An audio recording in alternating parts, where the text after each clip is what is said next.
Hey everyone, and welcome back to the Writing Podcast. Hope everyone had a good Christmas yesterday, or if you don't celebrate Christmas, a good random Thursday. I'm your host Adam, and I'm joined again by my co-host, of course, Lindsay Buroker. And first off, I want to thank everyone again for tuning back in, live or otherwise. And I think we got a good one for you today. We're going to talk about starting up successful pen names, and then we're going to talk a little bit about Google Play. So as anyone who listened last week knows, Lindsay recently started up a pen name. She's made some posts about it too on her blog. One just went live like 1 second before the show, so you can check that out after the show if you would. I'll link to it down below this video afterwards. So, and it's done really well. So that's the first thing we're going to talk about today. And Lindsay, let's just start right at the start. So, what made you decide to start a pen name when you already had, a successful publishing name going? Sure. Hey guys. Yeah, I've blogged about this a couple of times, but I would talk about anything that Adam's interested in here, and I hope you guys will be interested too. Decided back in like May or June to try a pen name, which is funny because about a year ago I did a post talking about, oh, there's no reason to have a pen name in this day and age because everything's digital and online and easy to find. But I decided to start it after a book I published back in like March had a small sex scene in it, which some people objected to. My regular stuff tends to be pretty PG-13 in that area. And, it wasn't like it was a huge outcry that this is horrible and you're going to die and go to the devil and all that stuff. But it was enough that I kind of, pulled back on that series and have made the subsequent ones sort of PG-13 and a little less detailed. But I decided that another genre I like in addition to fantasy is science fiction romance, which is a really small niche genre. I actually only know of one author, Linnea Sinclair, who's been Big Six published or Big Five, whatever they are now. And she's got like maybe 6 or 8 books out in the genre. And I found those back in like 2009 or so, and then I just went crazy trying to find all the rest of them because I am a space geek from way back. I remember watching like Buck Rogers and the original Star Trek in reruns with my mom back when I was like 5 or something. And I really enjoyed Firefly and was so bummed that that series didn't continue on. So I've definitely been a space opera fan for a long time. And, I'm not a huge romance reader in general, but these were just fun because there was a lot of action and, it took kind of a geeky genre that I enjoy and put them together. But it's kind of an underserved niche since it is so small. I'm assuming that since that author is no longer publishing new works that the publisher probably decided, hey, these aren't really selling enough to justify continuing on. And there are a couple others out there that have been traditionally published, but for the most part, it's definitely been the realm of independent authors and very small presses.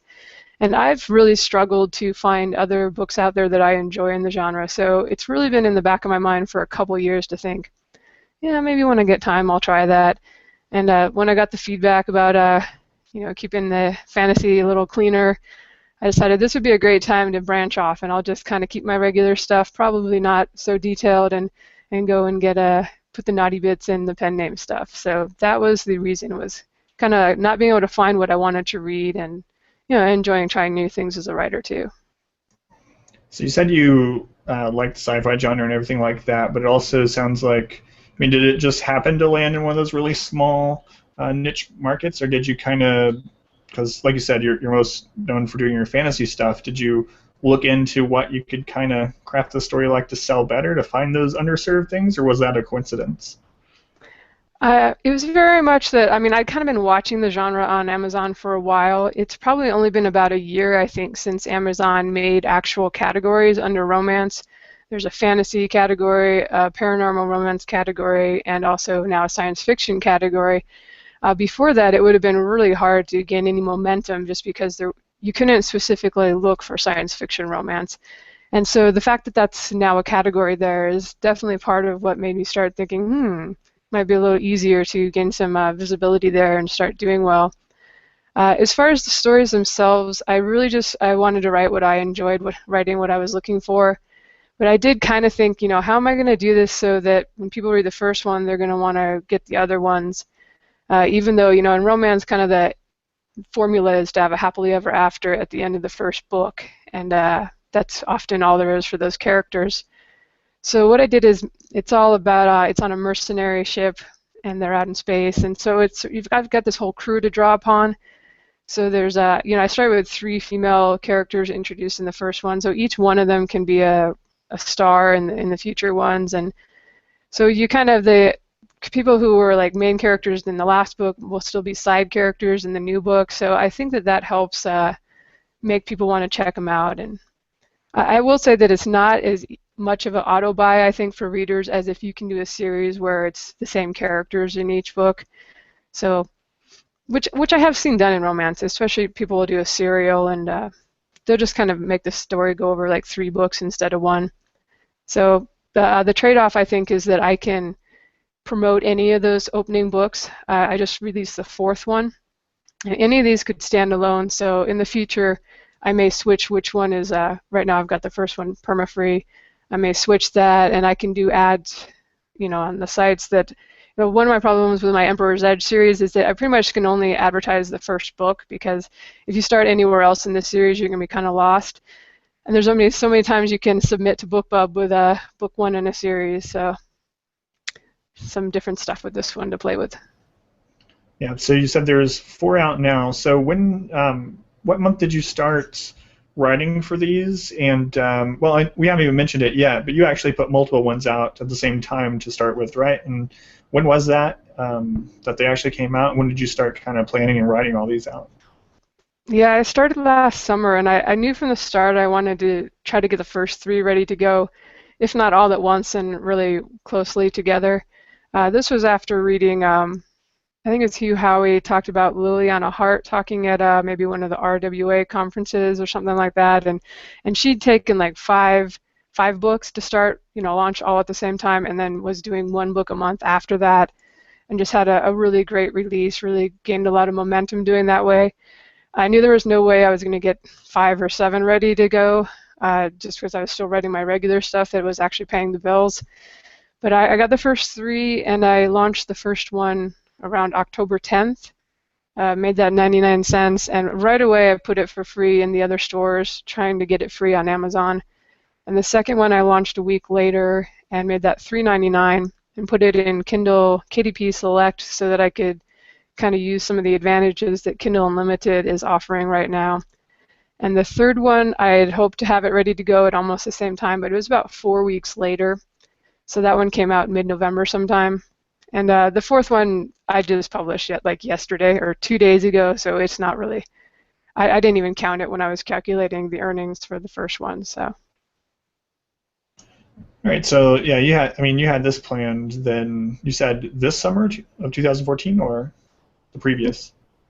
No, this summer. I started writing the first one in June, and yeah, I think we've probably talked about, or I've talked about it in other podcasts. So I've really kind of upped my word count this year, and I was doing the math the other day, and I think I've done something like 11 novels I published this year. So that's like way more than I had in the past. But yeah, I've really been inspired by the productivity of some other authors, and the whole fact that I'm doing this full time now is really, I feel like a slacker if I don't, at least get.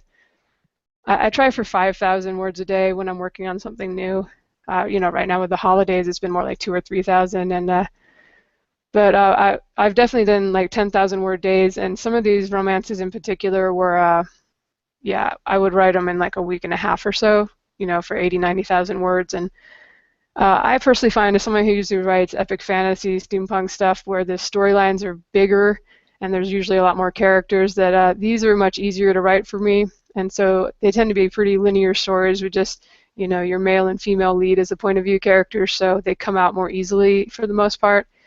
So yeah, that's helped with the productivity, but yeah. Right. So, were you about to say something else? Sorry. I was just going to say, anybody that's thinking about doing that launch but doesn't write that quickly, which is totally understandable. It's taken me years to get to the point where that's possible for me.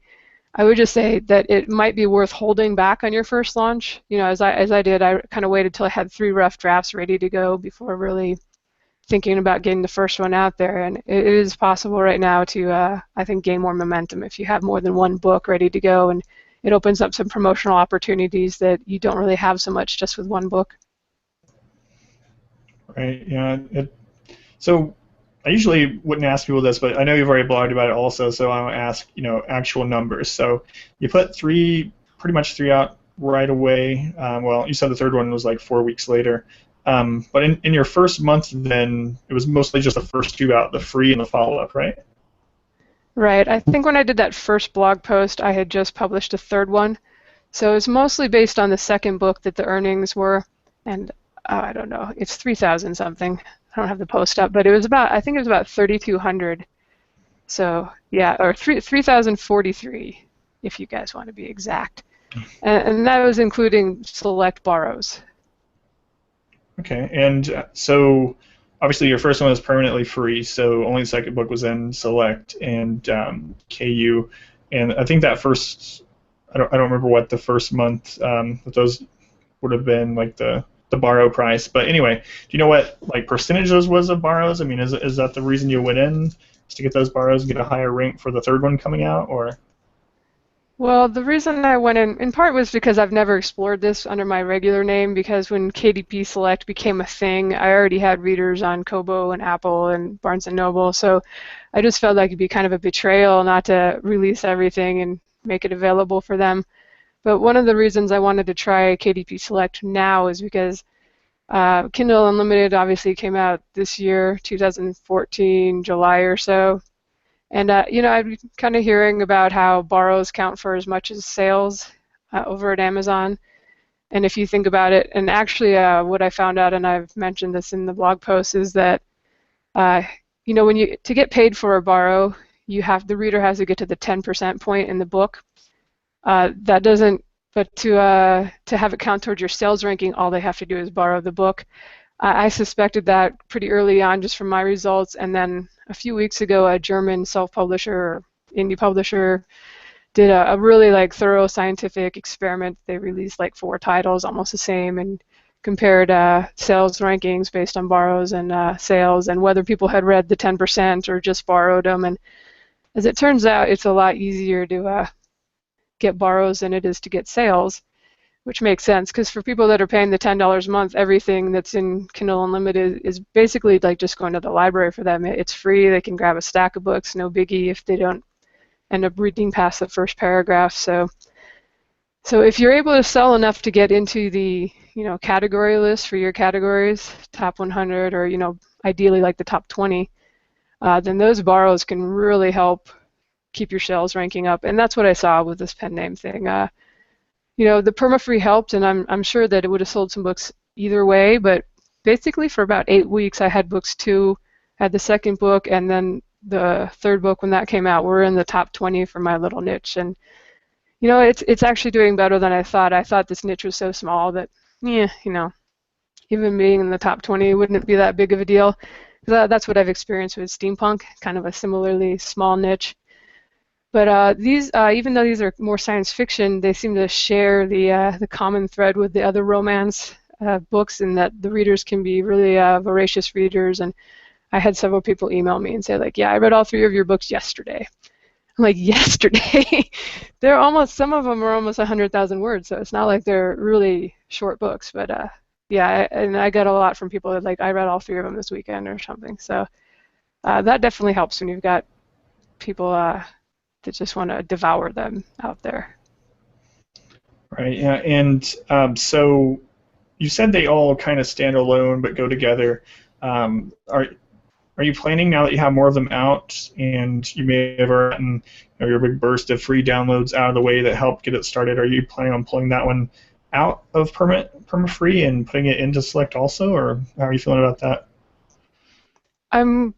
Yeah, as I've talked about in my post today, December was a little slower. I mean, I can't complain. Books 2 and 3 were still usually under a 3,000 sales ranking in Amazon, and it's better than most of my other stuff has been doing lately. So, but yeah, I noticed that as free ranking gradually dropped on the perma-free, down to about 1,600 the last time I checked. That there were definitely fewer buys of the second and third book in the series. So I am going to be thinking about maybe cycling another one into a perma-free position and putting the first one back at $3.99, or just I do have an ebook booster and a couple more ads coming up here just to see if it can get a little boost in January.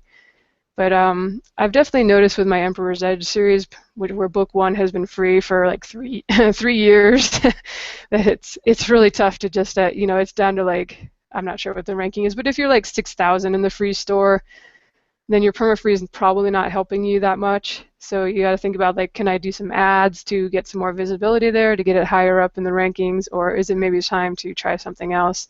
So I'll definitely be thinking about that, possibly doing another perma-free, or just kind of seeing how things go if I do put the first one back to $3.99 and leave it there. At some point, you would hope, and it should be the case, that you don't have to rely on a perma-free, that you just get enough readers, people subscribing to your mailing list, that anytime you have something new out, that it will hopefully just kind of stick up there for a while on its own merits. And I had some questions too about future launches in that series and things, but I kind of wanted to circle back around to the beginning before I forgot. So when you started out and you planned all this for the launch of the original two, you started with, nothing at all, right? I think in one of your posts you said you drew up like a mailing list and a website, but aside from that, you just put books and promoted the first. It went free, or? I think you broke up for a little bit there for me, but I hopefully got the gist of that. Yeah, I started with pretty much nothing, and it's not that I didn't try. I actually used Wattpad, and I put the whole first novel up there in little teeny sections so that it would end up being like 50 or 60 parts. But because it is a sexually detailed novel, I had to click the R rating on Wattpad, which I found out basically really cuts down on the number of readers who are possibly going to just stumble across your book and find it, because anybody who does a search on Wattpad has to specifically click a box that says, I want to see mature content also. And there are adult readers on Wattpad. I know Joanna Penn had an interview with one of the reps, or whatever she would be called, for Wattpad, and she said, yeah, there's some like 20 to 30 age group on there, so it's not all just teenagers. So I was hoping some of them would find my book, and that maybe I would find some people to review it when it went live. And some people did read it. I think I had maybe 60 people who found it and finished it. But it definitely wasn't a big, giant Wattpad hit. And I didn't feel, I think I had like 4 comments or something. I didn't feel anybody was so into it that I could reach out to them and say, hey, could you review this? So I basically started with nothing when I launched it. Yeah. All right, and am I still breaking? Yeah, at least on my end, it could totally be me too. It might be on mine. It's been acting up a little bit, so still? I hear you good now. Okay, I'll cut that part out when we put it on iTunes. But anyway, apologize to the live people, of which there are 5. So. Whoa. And so one thing I thought was funny, and we talked about this a little bit last week, was that people said, even though your opinion was secret, that somehow people knew, or Amazon knew and helped you out or something like that, which is kind of silly. But I know it was completely a secret pen name, but I still saw that people were saying, yeah, but you had more money to start your book to help launch it than most people. So do you think that is a big part of it? Or, what you tell everyone is you need to have it edited and a professional cover, whether you are just starting out or you have 15 books out. So how did you go about editing the cover on this one? Sure, and I always have people who post on my site, kind of disbelievers. Sometimes I wonder, I'm like, why do you keep reading my blog posts? You always like object or find something objectionable. But yeah, actually, I spent less on the cover art on these than is typical for me, and it's just because what's typical in the genre are just what do you call it, stock art photos that people come in, and it's kind of funny because the genre, it's really hard to find, and I found this with steampunk too, to find models that you can put on the covers that don't immediately say, oh, 21st century Earth, and so they're not going to work. So it's really a challenge, and I've seen a lot of bad covers, especially in this niche. So I think mine are pretty decent looking for it, and so I do think that really helped with like getting the free downloads for the first book. And so I didn't spend a lot. I actually spent less. Found somebody through 99 Designs, actually. It'd be funny. I got some horrible entries. They won't be asking us to promote them on the show, I think, but I had at least a couple that were decent. And I think when you get into something like this, that's really nichey, it's hard for just kind of the average designer to really figure out what's going to look good. And but I did find one guy, and he's really cheap, and he just uses the stock photo stuff. So like I said, less, especially for the second and third one, because I wasn't paying for a 99 Designs fee after that. I still do go through the site to work with him, just because he's kind of a weird guy. I trust you won't listen to this. At first I thought it was like English wasn't the first language, but apparently he's from Australia, so that shouldn't be the case. But anyway, he does some pretty good covers, so it works. I did use my same editor that I've been using for, like almost since the beginning.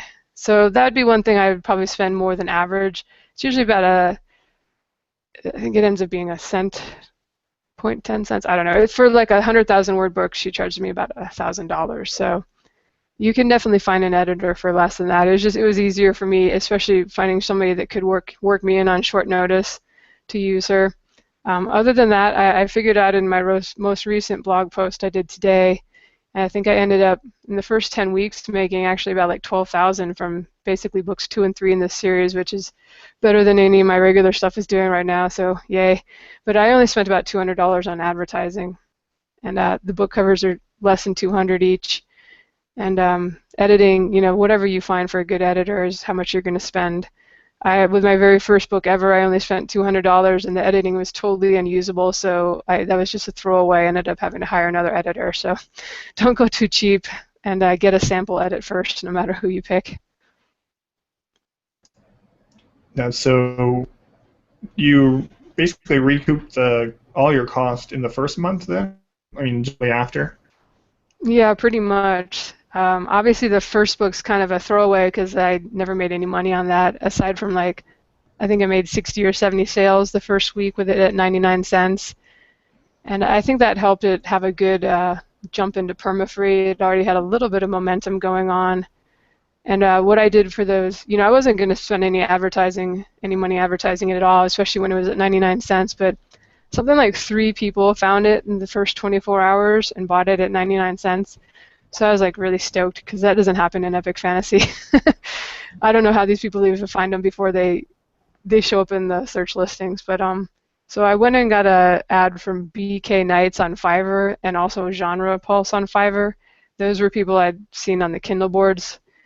And I think through their help, I managed to sell about 20 copies that weekend. Each ad was $5, so not a big expense. And they didn't care that there were no reviews. So yeah. What was the question? That's fine. It kind of brings me back around talking about advertising that you did. You said that one reason you made them all standalone is so you can promote any in the series. Have you had a chance to try out promoting one of the others aside from the first one yet, or not? I haven't spent any money on that yet. I figure once kind of maybe sales dwindle a little bit more and they've been out for a while, that might be the time to do that. One thing I have done with this series is I've done a little different covers on the first 4 books. I've got a really traditional embracing couple on the first one, along with spaceships and whatever, planets and stars and stuff. Second one is, I don't even remember. What did I do? I gotta go cheat and look at it really quick. Well, the third one is people are both clothed, so it could be like any genre. They're just kind of a couple standing together, looking kind of like, hey, we're going to go on a mission. The second one has the famed man titty on it, whereas the half chest up guy. So that one's a little more, not every site would go for that one, especially since the woman is on there too. And she's wearing like I don't even know what you call that, bra kind of thing. And the fourth one is not really romancy at all. It's just a woman on the cover and fully clothed. So I'm kind of playing around with it just to see which sells best, for one, and also to try to get ads. Like the fourth one I think is very much going to be, it's more science fiction with romantic elements rather than a really hot and heavy kind of romance. And that's kind of the one I'm thinking I might be able to submit to BookBub and some of the other sites as more of a straight sci-fi. So, I'm just kind of playing around and giving myself options. Right now I'm running a Kindle countdown deal on the second book, making it 99 cents. just because the sales rankings, like I said, they had dropped or risen to 3,000, and I thought I'd try to play with it a little bit. But I didn't buy any ads for it this time. I think that's probably something you should plan in advance, and you should buy some ads. But right now at 99 cents, it's been there for a little more than a day. It has dropped back down to 1,371 paid in the Kindle store.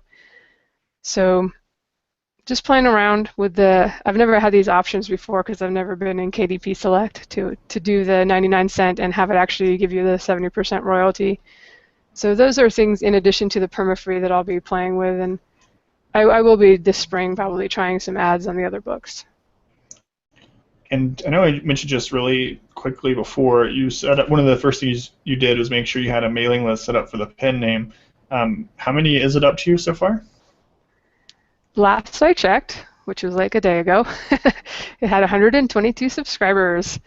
So, and I haven't given away anything free. I just, in the back of the book, I think I said, if you want to hear when there's a new release out, come sign up. And I do have the mailing list like on the front page of the site, kind of front and center, which is something I always wished I had on my regular site. It's off on the sidebar just because I was using the designs, just there's so many books and things I've got on there, and I talk about the self-publishing, that it's hard to get everything up there and above the fold on the page that you want it. And so this time I just said, you know what, I'm not going to be talking that much on this site, maybe blogging about new releases, but not much else. So I put the mailing list, is just sort of made it really obvious where it is. And in the future, I'm thinking about maybe giving away a novella or like an extra epilogue or something to entice people who have already read the first one to sign up. Because right now, it wasn't really like when I launched book 4, it wasn't like, oh, my huge mailing list made it an instant bestseller. But I've only, like I said, it's been like 2.5 months, so I try not to be too impatient here. I've definitely had great results, and I'm excited to continue on with the pen name. So, in last week before the show, you and I were talking a little bit about your launch. You said you had already gotten sales. Heard any from where the first book is on other platforms that are looking for the second, third, and fourth, and they're not available anywhere else yet? Nobody's emailed me about that yet, but I have had people do reviews. Because in the first book, I may have mentioned this when we were talking about reviews, but I put it at the end, I was like, hey, if you leave a review somewhere, let me know, send me the link, and I'll send you a copy of the next book. Try to get a little cycle to get people reviewing each book and asking for a little proof instead of just randomly giving away review copies. That's why I asked them to send me a link. But so I did get people who left reviews on Smashwords and a couple of the other sites and then asked for the second book, and I gave it to them. And for now, they'll have to wait. But it's not like I don't have this whole huge mob of people waiting for the next book on Barnes & Noble, so I don't feel too bad about it. And I've just mentioned on my site that it's not forever. I am planning to roll out the other books. Once I feel that I've kind of played around with Kindle Unlimited enough and maybe gotten as much out of that as I can, because there's only so long you can keep books, for most of us mere mortals, up at the top of the charts. So at that point, I might as well put them on the other sites and see if they do well. I would say, though, that I haven't had like huge numbers of downloads on the first book either. At Kobo, hardly any, and I think there's like 1,000 total on Smashwords, and the Smashwords, whatever people they distribute to, iTunes and Barnes & Noble. So it's not like I know there aren't like hordes of fans out there who are going to buy it up and it'll be an instant bestseller on iBooks. So I don't really feel the pressure to rush to get those out into the other stores. I was, and what I found recently too, because we were kind of worried about, we're thinking about playing with maybe either a pen name or playing with Kindle Unlimited again. We'll see. I know a lot of people are dropping out, but we still haven't done much with it. I know for a startup author, it seems like it can be good to get the name out there, like you've used it. And we actually just had a book launch, and it launched on the other platforms a day later, and we found that a lot of people that wanted to read it, even though their main shopping place was Google Play or somewhere, or downloading it from Amazon just using the Kindle app. So I think if you hook someone on on one of the other platforms, I don't think it's really the end of the world if your other parts of the series aren't, or well, are in Kindle Unlimited and they can't get them there, a lot of people, it seems like if they like it well enough, will be willing to use the Kindle app to read them anyway. So I doubt you're losing very much by doing that too. So Yeah, I think for me it's kind of a principle thing. I just hate the idea of being forced to be exclusive with Amazon. I'm going to use it right now, especially if you're a new author, I would go ahead and use it to your advantage as much as you can because there are some promotional opportunities. But I think like a lot of indie authors, I really like the idea of being available everywhere, and so would hope that I can, in the future, probably with the pen name, I might move some out, the older titles that have been out longer, move them out into the other stores, but maybe keep the first two or the most recent 2 or 3 in Kindle Unlimited, as long as there's an advantage for doing so, and that's sort of what I'm judging it by now. It's just the bottom line, which way can I make more money and reach more readers, and as much as I'd love to be everywhere, it's possible if you have better visibility at Amazon, you could very well reach a lot more readers that way. So I don't know. I guess you just kind of have to experiment or go with what your gut tells you. And for some people, the money isn't the bottom line, especially if you're not doing this for a living and it's hobby money. Then you can do whatever makes most sense and feels right for you. Yeah, for sure. And one thing about Kindle Unlimited, about your pen name that must be nice, is only having to keep up one file or upload size. Because when we put that new book out, having to go everywhere and fill out everything directly, and then we actually changed the back matter and all the other ones as well, which is probably still crazy now that we have 12 or 13 books out. So having it just in one place can probably save a lot of time too. But like you said, if it's not having an advantage there anymore, you'd pull it too. So, but talking about putting it in other channels, that's kind of a good segue. But I had one more question for you before we start talking about Google Play and stuff. So you've increased in writing speed quite a bit, where you were able to start planning this and write it over the summer and get them out quickly. Do you think this is still a good strategy for people that are slower with writing, maybe that are writing 1 or 2 books a year? Do you think it may be worth to put off and have them come out closer together or all at once to take advantage of that, rather than lose people that are waiting for that year for the next book? Or Yeah, it's really hard to judge if you're like a 1 book a year person. I mean, the publishing climate could be so much different in 3 years that you don't want to base your strategy on what's working right now necessarily.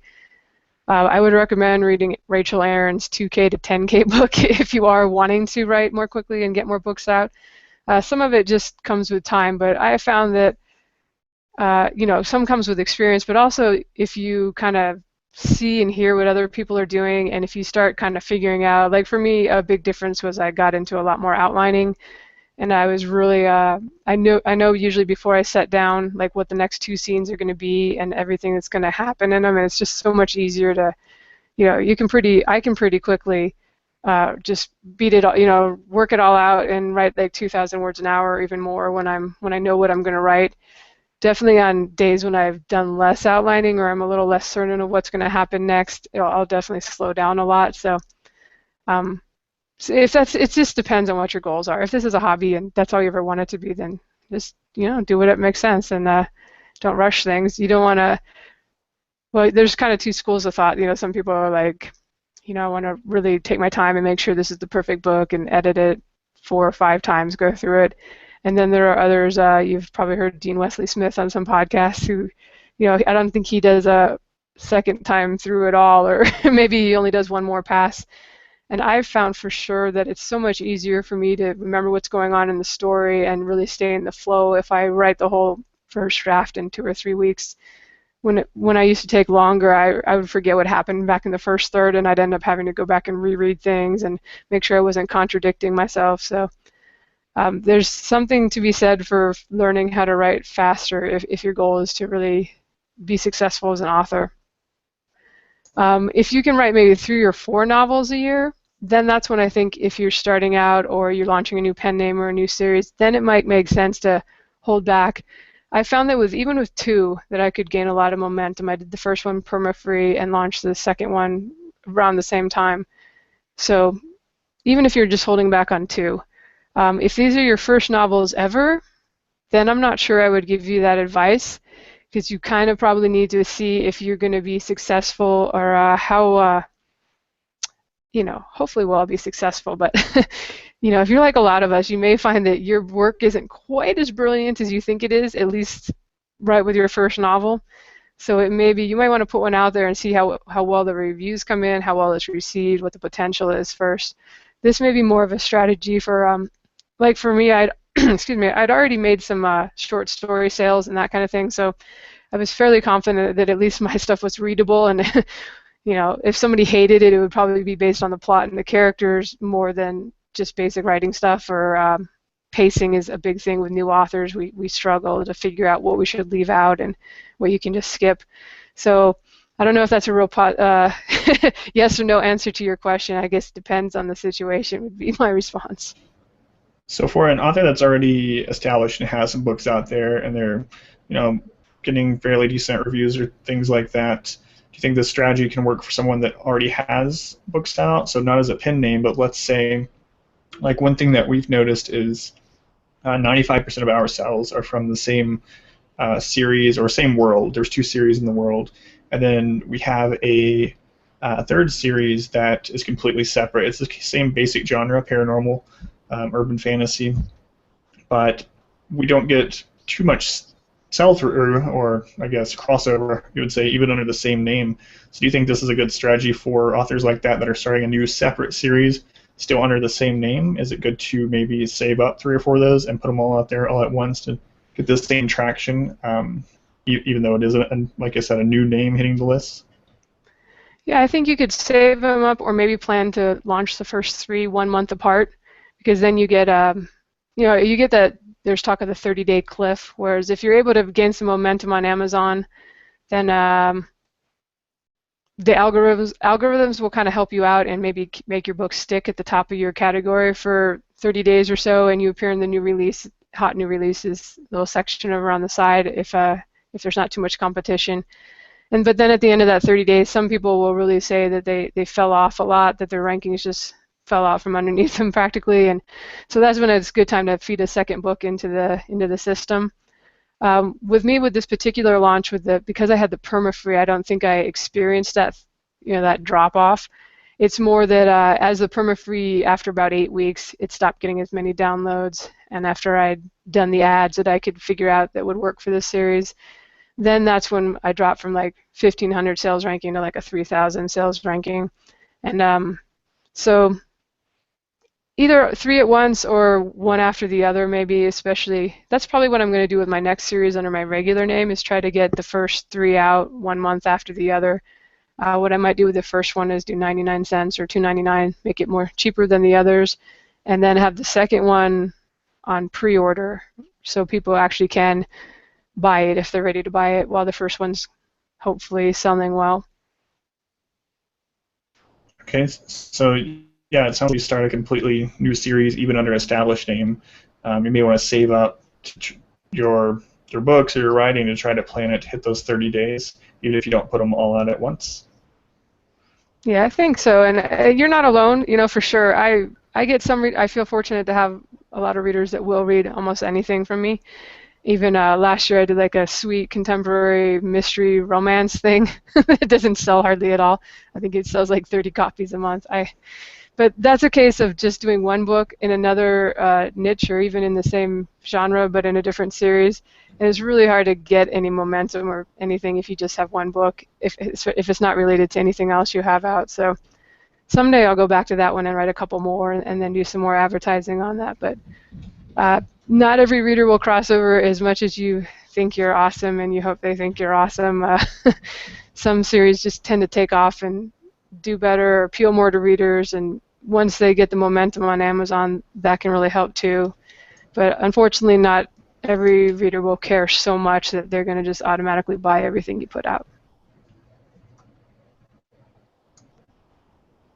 All right, so good. So I mean, the main reason we want to talk about this some is because there's so many people saying that it's too late to get started. You can't, unless you're already known or something like that. And we talked about a little bit about it last week, how it's only 4 or 5 years into the really digital reading explosion type thing. There's a lot of authors out there putting out books, a lot more joining every single day, but there's still plenty to put out. I mean, you're not really competing with all those people per se because they read way faster than we put out. Like you were saying, you had I read 3 books in a day that were like almost 300,000 words for the whole thing. So if you're planning on starting, as long as you start with a strategy and put a good product out, I think there's plenty of room to even start off making good money. Like 3,000 a month is a lot better than I mean, even some jobs you can get right out of college, like teaching and things, is right around the same salary, getting that $3,000 a month. So plenty of room left still. Yeah, and it really helps to, one of the points that somebody made on one of my posts was that, well, you're experienced now, so you kind of know what's going to work, and that can't be denied, that there's the experience factor. But I have definitely seen new people come out of the blocks and do really well right from the start, and it's just that they're listening to the podcast, they're on keyboards, they're seeing what other people are doing, they're paying attention to what's going on in their own niche. Like if you see somebody in your top 20 of your genre and they're just dominating it, go spy around, see what the heck they're doing, what's going on with their covers, what do their blurbs look like? Are their samples just awesome, or is it more that they're really good at marketing? Just the more you can study out there before you actually launch your own book, the better of a chance you're going to have for sure. Yeah, and I want to strip part of that and just say people that listen to podcasts are doing really well, right? So keep listening to this one. That's right. You have to listen to podcasts. That's the secret sauce. Must be. All right, so awesome. We went kind of past what we were planning on that, but I mean, I think it was all really good information. So did you have anything else to say about starting up pen names, or about yours so far, or just keep experimenting and letting us know where it goes, or? Yeah, I did go ahead and tell my readers yesterday, as my Christmas present, my regular readers, revealed the pen name. So, I don't know how many will actually cross over. I would guess less than like 10%. But so going forward, it's going to be less. I can't say that this is total new author stuff, because there will be some crossover with regular readers buying it, but I'll be posting about like my experience with running promotions through KDP Select and kind of tracking how things keep going with Kindle Unlimited. So, and of course just regular talking about book launches and that stuff. So people come on by the blog and just under my name, lindsayburoker.com, and I've got 2 really detailed posts on this pen name stuff if you want to check that out in more detail. Yeah, for sure. And I'll put both of those, because I know the other one, it's not that many posts back, maybe 3 or 4 posts back on yours, if that. But I'll put links to both of them below this video afterwards. So if you're having trouble finding it or anything, just look below this YouTube video on our page, writingpodcast.com/2, and you can find the links to those blog posts she's talking about. So, all right, we have a little bit of time left. We may go a little bit long today, but I think that's okay.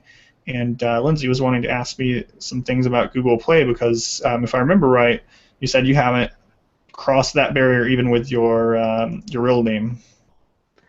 No, I haven't been on there yet, and so I'm excited to pump you for information, especially since last time we were in one of these podcasts, you said you were making about $1,600 a month over there. Is that right?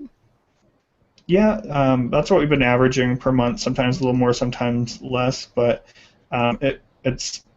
I mean, it's not a fortune, but it's nothing to sneeze at either, especially because I kind of put it up there on a whim, thinking that it would be just as bad as like my Kobo sales, which are terrible.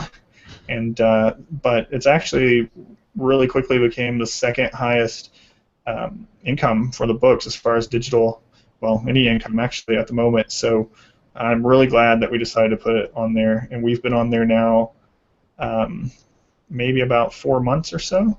And the very first month, well, I guess maybe 5 months. So the very first month we only made like $200, so it wasn't very much, but it was still worth the amount of time it took me to put them up there. And so I was like, oh, I might as well put the rest of our books up there too. And I read some things on descriptions and things like that for the site. And I changed some things, tweaked some things, and the very next month it rocketed to $1,600, and it's kind of sat around there a bit. We just had a new book launch, like I was mentioning, so I made sure I got that up on Google Play. So it'll be interesting to see how new launches do on there, like right away. Before, I mean, honestly, I wasn't putting them up there right away because it was still even when it was starting to make that money, it was kind of like a afterthought because it's not one of the ones that places usually distribute to, even like Smashwords and things. So. Right. Yeah, I totally wouldn't scoff at $1,600 a month. Like I didn't really think it could be as big of a player as Kobo, Barnes and Noble for me, even though they're not as likely to promote you or do anything as Kobo, and I think Smashwords and even iTunes, I'm seeing that they're doing some promotions and letting indies in. So those are, you know, not huge earners for me compared to Amazon, but Google Play would be right in there for sure, especially if I have more books than you, so I have to think about maybe, although the paranormal stuff is more popular, I think. But I have a few questions for you on Google Play, but I gotta ask what you did to your descriptions, what kind of tweaking and what's working well there that you found. One thing that I found is that, I'm not sure kind of what the algorithms are at Google Play, to be honest. They seem a little easier on you right now than Amazon, though. One thing is that keywords and descriptions actually work. I think they used to work at Amazon maybe years ago, but they don't anymore, so you can't really stuff your Amazon um, description of your book or author blurb or whatever it is in their author description bio with keywords. And I see that mentioned a lot on these, like, I'll get those fake emails like how to make $1 million on Kindle, and it's like, make sure you put all these in your description. But on Google, that actually still works. So it kind of rewards you for using, just like SEO, if you use things in your description enough times. And even at the end of a description on there, you can put a list, keywords, colon, and put the keywords, and it'll get you in some categories or some searches, which is more important. Also, perma-free is doing really well there, and it's actually doing better than at Amazon now. Not too surprising, though, because we've been permanently free at Amazon for maybe a year and a half, 2 years, and we've probably given away several 100,000 copies of it on Amazon. So it's probably dried up what we're going to get there by quite a bit. But putting those keywords in, and also in the actual description, the other book titles, things like that, it seems to kind of link everything in there. It's almost like also bots, but instead of that, it's if you search a keyword. So if you were to search like free vampire books, you're going to get books that have that in the keyword. So we're ranking for all those. Now rankings are really different from Amazon also. There's not like a number ranking. You just search for something, and you're either at the forefront, kind of like on Google search engines, or you're on page 2 where no one downloads it. So That's funny that Google would actually be the one that lets you do keywords, because it's been a long time since SEO, since the keyword stuffing kind of stuff worked for to get to the top of the Google search engine rankings. But yeah, you guys, you heard it here first. December 2014. Stick those keywords in the descriptions. it seems to be working, especially like the box set that we talked a little bit about, have the keywords in the title as well because they're on the cover, just like it did at Amazon, and that's also doing extremely well. I mean, it's not been out for very long on there, maybe 2 months, and I'm just bringing it up now. I had a different one open. Check it really quick. So it's been on there 2 months and already has 1,051 reviews and shares. 83 recommended it. So, I mean, keywords on there, it seems to get things found really quickly, but it takes a little while for it to update. So that's the one thing I would say is kind of slow. It takes maybe a week of getting good sells or good free downloads before your book actually makes it up to the chart. So I don't know if that's just a delay or if there's some kind of algorithm there making sure that's not a spike like Amazon's done. But once it's gotten up there, they all seem to have a lot of sticking power, which is what I like. So. Yeah, that sounds great. It's kind of like, sounds like the wild, wild west a little bit of a Google Play. So maybe these things might work for the next 6 months or 12 months for people who kind of get in early. One of the reasons I haven't touched it is because maybe 6 months ago on Kboards there was a big thread about it, how Google Play would just randomly change the price on your book to put it on sale or even make it free without asking you. And since Amazon watches these things, you could end up getting a nasty gram from Amazon about how your book is cheaper elsewhere, and that's against their terms of service. And if you don't fix it right away, we're going to remove your title from KDP. So what's your experience on that? I've seen that too, and so just to kind of circle back to the beginning of this, I read that post as well, but as far as pricing goes, they will price anything you put on there that is $1.49 or less. They'll just automatically do it, and there's nothing you can do. It's in the terms that you can do against it, but it's the same percentage every time. So that's one thing you want to be really cautious of. And there's some charts out there. I could try to dig up the one that I used in post as well, maybe in a blog post by itself or below this one also. But for instance, we wanted our books to be $2.99 there. So the price that actually puts them as $2.99 is $3.94, and they do a discount, I think, of 25% on that number, and it just makes it $2.99 after the discount. So if you were to go in there and search my wife's pen name, K.A. Poe, on Google Play, you'll see that the books are $2.99, and there's a $3.94 price with a slash through it. And there's, like I said, charts for any number that you want. For example, I have a couple up here now where if you want it, I think a lot of your books are $3.99. So if you wanted it to be $3.99, you'd put it at $5.18, and they would discount it to $3.99. That thread, though, the person said that they had done this, and yet Google had put it down to promotion on their own.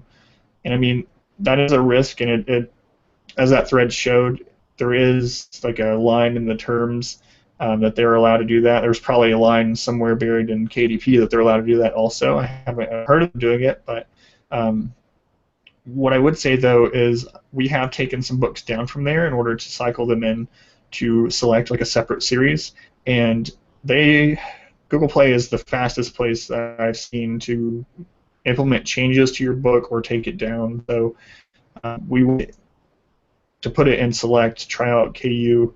It's actually still in there now, one of the series that we're testing out, and I mean, it was pretty much immediate. I went in there and I hit unpublish, and went to store, and by the time I actually got back to her author page, it was already gone. So if you run into one of those problems from Amazon, it's a really quick fix through Google. It just means you probably won't be able to have the book on there any longer, and I'm thinking it's pretty rare that they drop it down that much. They haven't done it to ours, and we have quite a few books that have been in there and doing fairly well in there also.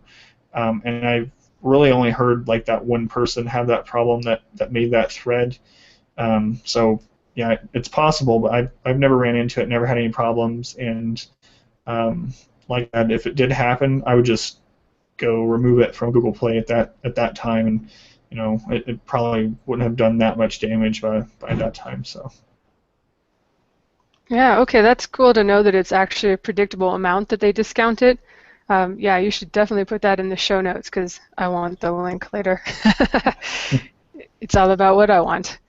So I will definitely have to take a second look at Google Play. I was going to ask you, what is it? Is it Google's phone? What is it that's linked to that store? And is it something that's going to be growing in the future, or what do you think?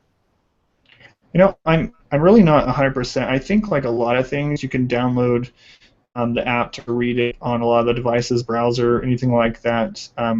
Google Play is where you actually buy them, and Google Books is the app, if I recall correctly.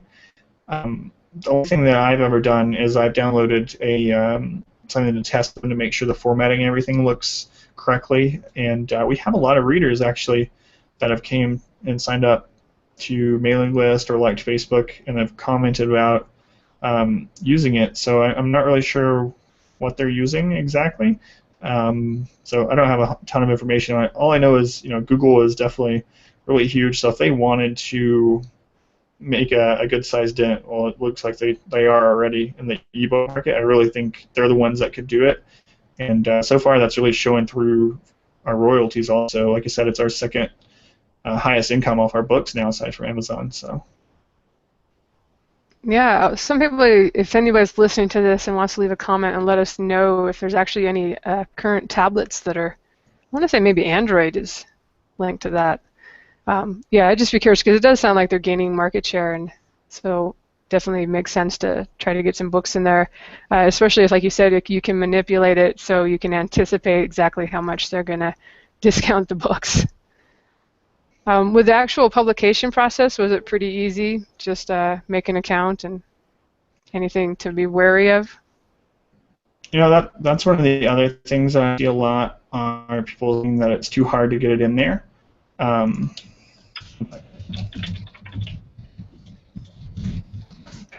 I get a lot of people, and I see that on forums, posts and things, that they would put it on Google Play, Google Books, but that the interface for the authors is really clunky and it's hard to understand and get things through correctly.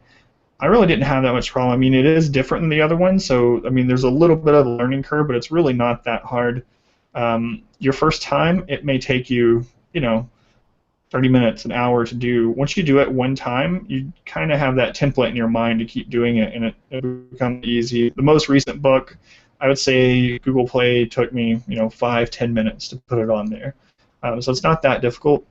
It's just different. You need to go in knowing what you need, though. So I would say make sure you have the files. The files that you need for it is pub file, cover file, and then a PDF file. So that's all you need of your book to upload.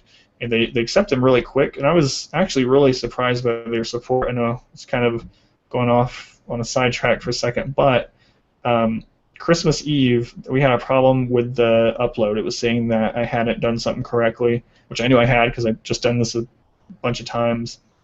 And Christmas Eve, it was almost midnight, their chat support was still instant, and they fixed it. If KDP had something like that, I mean, I'd be overjoyed. So if you do run into problems, Google seems like they're right there to at least respond to them to let you know what's going on. So that was nice. If you have any problems with uploads or anything like that. The other thing is pricing. Not only do you want to put the amount that you want it discounted down to, like I said, put $3.94 if you want it for $2.99. But the pricing model is set up a little different. So you'll put what currency you want it for that price in, USD, for instance, for America, US dollars, and you'll put where you want it available for that price at, but world.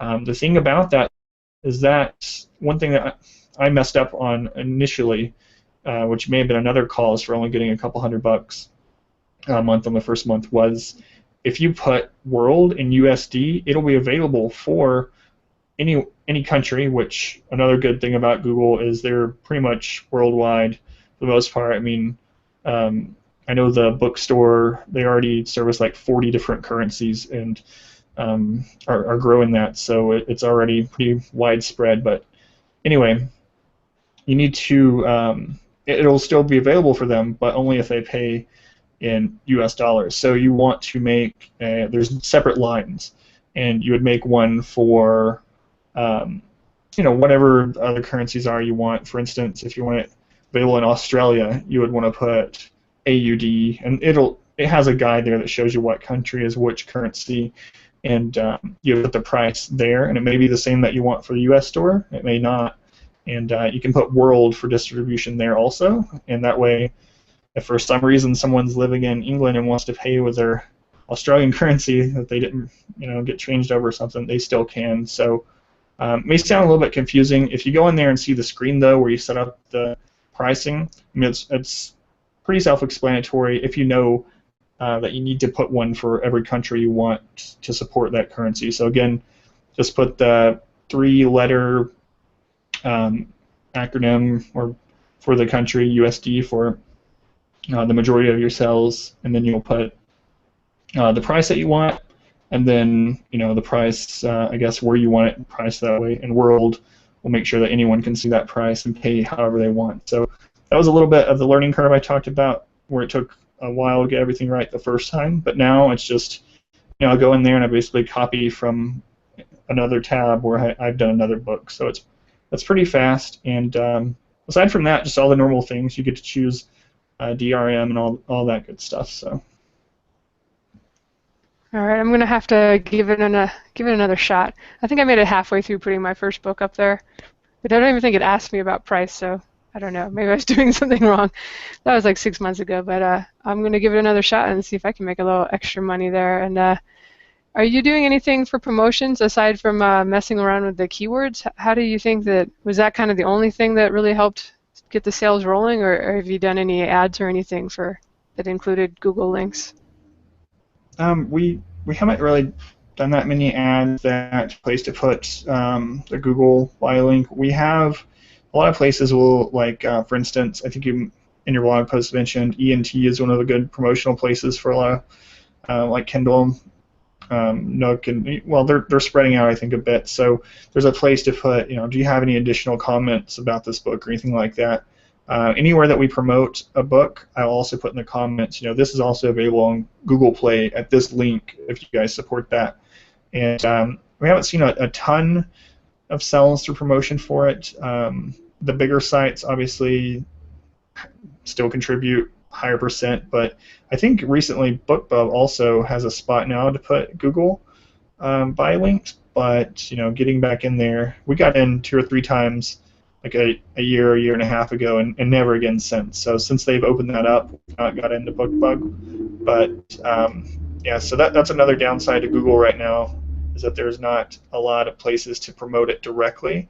But it never hurts on a website to put, hey, this book is also available here when you're submitting it, and hopefully they'll put that in their email if there's room for it in like their template. But yeah, I haven't found anywhere directly to support Google. Right, I noticed that BookBub has had it on there, and I've been thinking, yeah, maybe if I had some Google Play links, then I could stick them in there. But yeah, BookBub's been more competitive of late, especially this holiday season. They rejected me too. But Yeah. I should point out that my pen name never had any BookBub ads, and it's been doing pretty good. So even though it can be really awesome to get an ad on there, it's not like you can't make it without BookBub. I guess my last question on Google Play is it sounds like maybe it's linked in with Google Plus. Is it, you said people can share and kind of do some social media stuff? Is that helpful at all, or? I it's hard to gauge that. You can see how many people have recommended it, like on their. Well, it shows you how many people have. If anyone's watching is familiar with Google Plus, you can plus one things basically, which is kind of equivalent to like a Facebook like and share in one. If anyone does a plus one, it will show that on their page that they liked it, and it'll also kind of by doing that, it shares it automatically with the other people. And I'm sure we've probably gotten some that saw it on like a friend's profile or something like that. We definitely had reviews on there that said they saw their friend had read it, or my sister had read this and I picked it up. It's really hard to quantify how many, though. I just know the free. You pull it back up again. The first free in series, for instance, has 53 recommends. So that means they actually recommended it to people that can see their Google profile. And I know there are definitely a lot of people that use Google Plus a lot, even above Facebook and things like that. And there's people like me that hardly ever use it. But one thing, talking about the page, your book page that shows the one-ups, I guess you could say, and the likes and things like that, is reviews. Reviews are on there also, and I mentioned this last week, but if you have a perma-free on Google, I would strongly suggest that somehow you put right in the description, like immediately, this book is free, but Google will still require you to put credit card information or account information, just like Amazon does. We have almost 1,400 star ratings on the first in the series, and I would say 90% of the 1 stars, I just brought them up, are I can't read it because I don't have a credit card. This is a scam, 1 star. I really wanted this book, but I can't read it, 1 star. Just that over and over, almost all of them. I wish I would have known that ahead of time. So people can review on there without having purchased it, and there's no signifier if they are a verified buyer like on Amazon. So, reviews seem to come in a lot quicker there. I think that's because they're so much easier to do, which is kind of a blessing and a curse sort of situation. So be prepared to get a lot of reviews, and if you have a free book, you may want to think about doing some hand holding and right in the beginning telling people that it's going to ask you for information just like anywhere else, free or not. So I'm going to change ours and put that in. I know I mentioned it last week. I just haven't had the time yet, but I think that did I answer your question? I think I went off a little bit again on a tangent, but Yeah, that's okay. I was just wondering if there's any advantage to like being tied in with the Google social network there. I noticed your paranormal box set there has 38 or no, 83 plus ones recommended this on Google.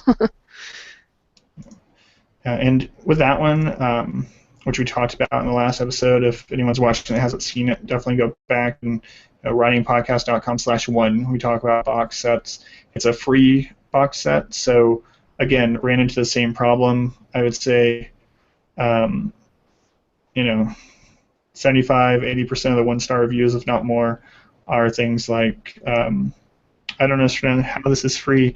It keeps asking me for my credit card. That's not free. I just read another one. So it seems like a really widespread thing. I'm also going to contact Google now that I know how fast their support is and see how they are about getting rid of fake reviews. I guess you would say fake, non-legitimate reviews like that. But just to be safe, if you put a free book up there, put that warning, I guess. So. All right, good to know. So if anybody's going to try it for themselves, maybe just play with the keywords and think about having a perma-free. That kind of the secret, maybe? Yeah, I think so. Keywords is a big one, and like I said, you have a lot of sticking power. One thing I'll say, I know we're past time a little bit, so I'll try to wrap up.